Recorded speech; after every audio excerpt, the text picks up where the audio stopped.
Magandang araw mga moms! For today's video ay pupunta tayo ngayon sa center. At dahil di natin kasabay si Papa sa pagkain, so kami na lang ngayon yung kakain. Bago yan, maglalaban na nga muna tayo. At dito na ako nakapagsampay, nandito naman yung ating bulilit, iyak na naman siya. Kaya ibihisan na natin at tayo makapunta na sa center. At mamaya-maya lang ang dami na ng tao doon.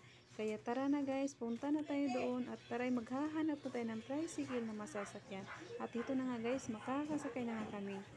Sa wakas, nakasakay na nga kami guys at ayan, untog tumor. Nandito na nga kami sa center at tingnan nyo naman, kadaming tao na nga pala.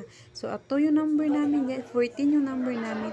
At heto na nga, tinitimbang na nga pala si Ai. Dahil siya na po yung kasunod.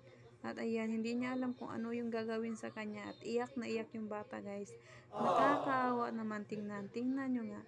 Nakakaawa, diba? So 8.2 pala yung timbang ni Isha dito. At sa ngayon ay vitamins na pala yung iibibigay sa kanya ng mga doctors dyan. Kasi 6 months na nga pala siya. So vitamins lang i-take sa kanya or ipapasubo sa kanya. So ang very good niya guys, hindi talaga siya umiyak. Parang nasarapan pa ngayon. Tingnan nyo nga, diba? So ayan, pauwi na kami. Bye-bye!